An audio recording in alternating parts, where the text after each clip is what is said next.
¿Por qué cada vez te importa menos el mundo que te rodea? Sí, suena raro plantear la idea, pero ¿por qué? ¿Por qué nos afecta tanto como sociedad el ser individualista? Aunque intentar hablarte de cómo afecta esto a nuestra sociedad no serviría de nada, porque no te importa. ¿Pero por qué no te importa? Bueno, pensemos en nuestra capacidad para preocuparnos por algo como un vaso. Un vaso que podemos llenar con una cierta cantidad de miedo.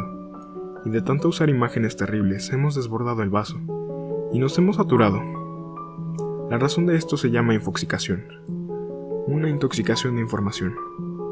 Llevas toda la vida bombardeado de noticias catastróficas como hambruna, cambio climático, crisis y desastres naturales, tanto que para no caer en un colapso mental todos los días, tu cerebro se ha creado una barrera para estas noticias, que ahora solo forma parte de un ruido de fondo. Nos dejaron de importar las demás personas que viven en este mundo. No cabe duda de que vivimos en la era de la diferencia. Buscamos y necesitamos sentirnos especiales, únicos, y sobresalir respecto al resto de la población. Es la nueva forma de integración social. No hay nada más normal hoy en día que querer ser diferente. Este empeño por destacar de la llamada masa no es algo que haya ocurrido siempre en la historia de la humanidad, sino más bien se trata de un fenómeno de reciente aparición. Hablamos de la aparición de lo íntimo y lo privado, del individualismo autosuficiente, de esa ideología que nos hace pensar que podemos ser independientes de la sociedad en la que vivimos, que podemos y que incluso nos hace desear ir a contracorriente. Los humanos son diferentes unos de otros, aunque comparten ciertas características, sus discordancias son una parte fundamental de la historia. Primero, las diferencias biológicas, las geográficas y más adelante las diferencias propias del sistema que la humanidad ha construido.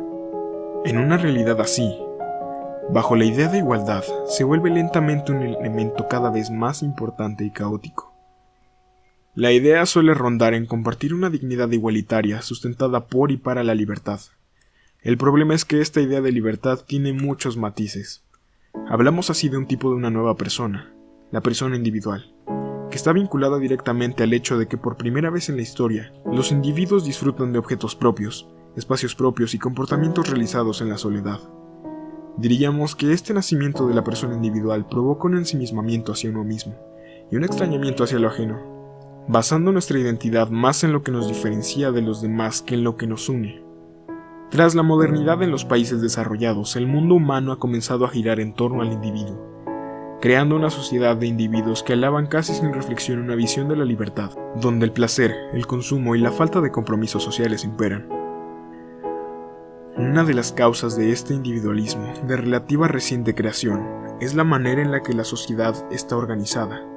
A diferencia de otros periodos sociales, esta se caracteriza por un tipo de sociedad donde las vidas de los individuos no están tan prefijadas como antes. En el pasado se podría predecir con cierta precisión cuál iba a ser el curso de la vida de un individuo. Sin embargo, en la actualidad poco o nada podemos decir acerca del futuro de una persona que nace hoy en una ciudad media. La sociedad abierta de hoy día tiene como estructura económica e ideológica el capitalismo. Un régimen donde la identidad del individuo no viene definida por su cuna, sino por su rol laboral. Otra de las causas que potencian este individualismo cada vez más creciente la encontramos en la publicidad y el consumismo, en el sentido en el que los llamados bienes de consumo dejan de ser objetos para empezar a formar parte de la identidad del individuo. Somos el reloj que tenemos, la marca de ropa que vestimos y el coche que conducimos. De esta manera nos personalizamos y nos diferenciamos en base a los productos que consumimos. El consumismo ha erosionado gravemente los vínculos humanos. Se perfila un mundo en el que se alaba lo nuevo, lo joven. Se dice que el individuo ahora solo tiene algo en lo que creer. En eso, el individuo en sí. La publicidad pretende convencer de que la identidad de la persona está en el propio producto que consume. De hecho, la inmensa mayoría de productos de consumo tienen asociada una imagen de triunfo social. Nos quieren hacer llegar el mensaje de que adquirir este o aquel coche nos hará acceder a un determinado escalón de la sociedad. Y a la vista del funcionamiento social actual, parece que lo consiguen. Por supuesto, toda imagen del triunfo social tiene que ver o es acorde con unos valores que retroalimentan continuamente este individualismo del que hablamos. Llegamos a un punto donde el tener un mejor auto y un reloj más caro ya es un valor en sí mismo. Es decir, ya son criterios por los que juzgamos la valía de una persona hoy en día. Otra de las principales características del ser humano individualista de hoy es que cree que el objeto de la vida es el desarrollo personal, el cultivo de la personalidad o la autorrealización. El individuo actual busca potenciar todo lo que le diferencia de los demás, hasta el punto de que las demás personas son vistas como instrumentos para ese despliegue de uno mismo. Cuesta por ello encontrar algunas relaciones sociales que no tengan un interés laboral, económico o de estatus detrás, si acaso se salvan nuestros familiares y amigos más cercanos. En la sociedad burguesa actual es fundamental alcanzar el reconocimiento social o la consideración, y sobre todo mostrarlo en los espacios creados para ello, las redes sociales. Llegamos entonces al nacimiento del Homo observatus, como dice Giovanni Sartori. El individuo es observado no solo contra su voluntad expresa, sino también con su consentimiento. Desea ser visto y consumido. A su vez, la información creciente sobre él lo convierte lentamente en un engrane más, un elemento más al que situar en un ciclo de consumo y producción. Al mismo tiempo que llega una gran libertad, llega una gran impotencia, pues esta libertad consiste en el rechazo al deber y los compromisos. Los individuos tienen un mundo interior lleno de experiencias que al final no pueden compartir con nadie. No somos más que caprichosos niños grandes, protestando e intentando que la realidad sea tal y como queremos que sea, aunque sea violando derechos humanos y jugando con la integridad y el bienestar de los que nos rodean. La preocupación por el otro ha dado paso en la era del individualismo al miedo por el otro. Nos preocupa nuestro propio bienestar. Luchamos por nuestro futuro de manera individual y tendemos de forma casi automática a pensar que el otro tiene intereses y proyectos que irán en contra nuestra. Siendo la naturaleza de las personas como es social, cabe dudar de hasta qué punto el ser humano será capaz de soportar un clima de competitividad extrema entre sus iguales. Si la decepción lleva a uno a rendirse de intentar hacer un mundo diferente, aún es posible hacer un ser propio diferente, exprimir tanto como sea posible cada oportunidad y cada elemento del individuo. Es algo que se puede hacer en una sociedad que ha superado o dejado atrás la idea del deber común. Existen temas que se retuercen y se exploran con todo tipo de argumento e ideologías. Los individuos no aspiran a cambiar el mundo, aspiran a cambiarse a ellos mismos, pensando que quizá con eso luego el mundo cambie para ellos. Tras la modernidad, el deber ha desaparecido de la moral. No hay ya una familia, una nación o un estado al que rendirle cuentas. Por su lado, la moral no ha muerto, pero ha mutado. Pasa a ser una que rechaza el deber comunal y sirve el deber para con el individuo mismo, que de esta forma al optimismo. Nuevamente, la cuestión gira en torno siempre al individuo, aunque el optimismo ha dejado en claro que es incapaz muchas veces de afrontar la realidad. Por tanto, más que surgir una sociedad optimista, surge una sociedad siempre en incertidumbre, llena de necesidades e insatisfacciones, que le teme tanto al fracaso que los trata como un tabú. Los lujos increíbles y novedosos al final se disipan sin más por otros nuevos lujos, lo mismo con las ideologías y las causas. Un día la sociedad se conmueve por una catástrofe, y el día siguiente por otra, y luego por otra. La economía, la política, la técnica, así como las relaciones mundiales, se han adecuado para sacar beneficios del extremo individualismo que en nombre de una libertad no teme romper cualquier barrera, a excepción claro de su propia fila individualista. Pero no es más que eso, un paraíso en el horizonte. Un sueño en el que cada individuo vive en una burbuja, donde todos son libres de ser lo que sea que quieran ser, sin que nada pueda afectar esa decisión. Un mundo en el que todos tengan que ser obligados a ser libres de una manera especial que no estorbe a otros. Una especie de libertad estéril que no sirve para generar compromisos, solo para consumir lo que uno quiere y que no sea molestado.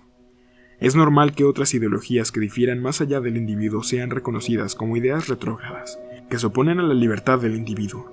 Ideas que se acallan, se ignoran o se atacan. Nada puede poner en duda la idea de que el individuo es el dueño de su propia realidad. Se genera un paraíso donde la ciencia funcionará como si fuera una varita mágica, y sin importar nada será invencible y solucionará sin consecuencias todo mínimo y gran asunto. Básicamente un mundo donde cada uno posee una burbuja de realidad, donde las cosas funcionen siempre bien o de acuerdo con lo que piensa su residente. Bajo estas ideas, la igualdad no se basa en la igualdad real, sino en una total donde nadie puede discrepar de nadie, de manera que nadie pueda alterar o afectar la libertad individual. La virtualización de esta libertad permite que los individuos se encierren solo en la información y visiones del mundo que les agraden, recayendo en el negacionismo y la manipulación. Y no solo eso, rechazan las consecuencias del mundo que no les agradan. Los psicólogos que en los albores de lo que hoy conocemos como sociedad de consumo analizaban los cambios que se estaban produciendo. Eran optimistas. Los avances tecnológicos y la industrialización permitirían fabricar cada vez más bienes en menos tiempo y con menos trabajo humano. Pronto todos los ciudadanos dispondrían de lo que necesitaban e incluso de adelantos que harían más cómoda su vida ordinaria. Cuando esto sucediera, la curva de consumo acelerada al principio se estabilizaría. El consumo inicial se moderaría y las personas dispondrían de mucho tiempo libre. En una sociedad que progresaría hacia el bienestar, en esta nueva sociedad, los ciudadanos tendrían la oportunidad de buscar su auténtica realización personal a través de la cultura, las relaciones humanas y aquellas actividades que les resultaran gratificantes. Nuevamente la cuestión no es sencilla. Siguen existiendo posibilidades para que estos individuos actúen por otros, aunque con nuevas reglas en el juego. Por ejemplo, para que algo nos importe ya debe tener una serie de requisitos. La catástrofe tiene que ser cercana, mediatizada y debe tener una forma confortable para lidiar con ella misma. Una donación, un mensaje de aliento, no hay problema mientras no requiera que el individuo abandone sus comodidades. Vista la situación de la sociedad actual, esas profecías nos parecen tan optimistas como ingenuas. Sin embargo, si lo pensamos bien, esa hubiera sido la evolución socioeconómica más lógica. ¿Quién podría pensar que los ciudadanos cada vez que tenían más cosas seguirían comprando más y más cada día? ¿Cómo se podría prever que la curva de consumo subiera de forma exponencial, sin encontrar ningún punto de moderación, aunque fuera a costa de destruir en pocos años todos los recursos del planeta? El punto clave para entender la evolución de la sociedad de consumo es que quienes controlan el sistema económico, como ha quedado claro en la reciente crisis, no están interesados en el bienestar psicológico de los ciudadanos, ni en su realización personal, no. Lo que desea es mantener el mercado en constante expansión, de manera que no dejen de aumentar las ventas de las empresas y, por tanto, sus beneficios. Esto es lo que ha supuesto pasar de una economía de producción a una economía de consumo, en la que el reto de las empresas no es producir, sino vender. El marketing y la publicidad son las piezas claves del mantenimiento de este sistema, puesto que son las encargadas de mantener a los consumidores permanentemente estimulados para incorporar a sus vidas todos los productos y servicios que se les ofrecen. A medida que las personas tienen cubiertas sus necesidades básicas, buscan la motivación en otras metas más elevadas, como tener relaciones sociales gratificantes y el desarrollo de sus capacidades, esto es, en la búsqueda de la autorrealización y la felicidad. Para cambiar esta tendencia natural de las personas y continuar manteniéndoles en su papel pasivo de consumidores, la publicidad y el marketing se han esforzado en transformar sus valores e ideas, tendiéndole un engaño de profundas y negativas consecuencias, convencerles de que la compra es el medio para encontrar esa felicidad que buscan. Sin duda, esta manipulación esconde el mayor de los absurdos: tratar de utilizar la compra para superar la insatisfacción que produce la sociedad de consumo. Los consumidores que consciente o inconscientemente se dan cuenta que cada día de su vida no es la que les gustaría, necesitan seguir comprando, aunque no necesiten lo que compran. En eso consiste la adicción a la compra, una dependencia hacia un comportamiento que no da ni felicidad ni placer, pero que sigue realizando como si lo diera.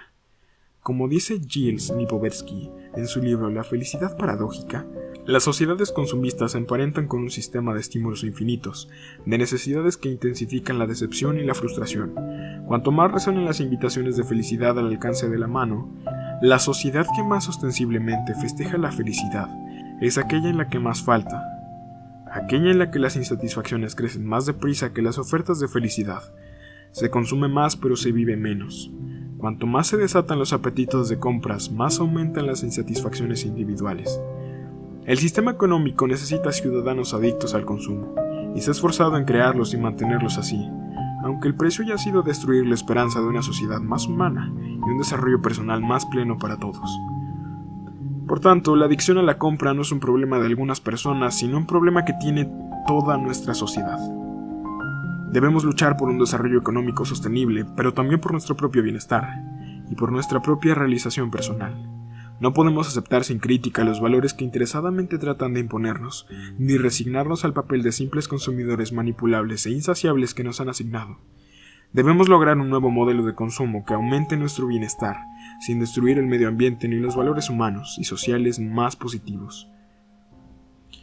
Como se dice en el libro Sonríe o muere, el individuo debe tener la culpa de todo, incluso si sufre de una enfermedad terminal y no se cura, es su culpa.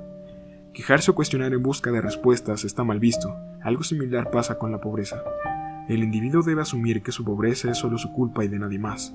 Sin embargo, este paraíso de satisfacciones solo es una estructura de información bien organizada. Ursula Le Guin, Llama la atención de que en estos últimos años la literatura y videojuegos nos proponen mundos oscuros y, lo que es peor, inevitables. Algo a lo que llamamos distopías. Vivimos en una cultura que parece aceptar que el futuro será obligatoriamente un infierno, lo que refuerza nuestra teoría de que el miedo ya no sirve para advertir estos sucesos. Solo me gustaría finalizar con algo que lleve a un punto de reflexión, porque no podemos intentar cambiar la conducta humana que llevamos implementando años. Cuando la sonda Voyager llegó al límite del sistema solar, apuntó su cámara hacia atrás, buscando la Tierra, y nos envió la foto. Nos costó, pero nos encontramos. Es bien sabido por los científicos y filósofos antiguos que la Tierra es un pequeño punto en la inmensidad del cosmos, pero nadie la ve de ese modo. Aquí estamos. Somos tan pequeños en la escala de los mundos, y aún más los humanos somos insignificantes. Una fina capa de vida en un oscuro y solitario trozo de roca y metal. Consideremos nuevamente ese punto. Ese punto es nuestro hogar. En él, todos los que amamos, todos a los que conocemos, todo ser humano que jamás existió, padres, madres e hijos, dictadores, líderes supremos, cada inventor y explorador vivió aquí toda su vida, en una mota de polvo suspendida que forma parte de una vasta arena del cosmos. Nuestras ideologías, nuestra presunción imaginada de la falsa ilusión de tener un lugar privilegiado en el universo. Nuestro planeta solo es una pequeña mancha solitaria en la oscuridad. No tenemos indicio de que la ayuda vendrá de fuera para salvarnos de nosotros mismos. La Tierra es el único mundo que conocemos hasta el momento capaz de albergar vida. No existe otro lugar, al menos en el futuro cercano, al que nuestra especie pueda migrar. Visitar, sí. Asentarnos, no aún. Nos guste o no, por el momento la Tierra es donde nos quedamos. Y lo único que hace esto es recalcar nuestra responsabilidad de compartir más amablemente los unos con los otros para preservar y cuidar este pequeño punto azul, el único lugar que conocemos. A veces fantaseamos con que venga alguien de otro rincón del universo a darnos un toque de atención, pero aún no ha venido nadie. Para salvarnos solo nos tenemos a nosotros mismos. ¿Desaprovecharemos la oportunidad?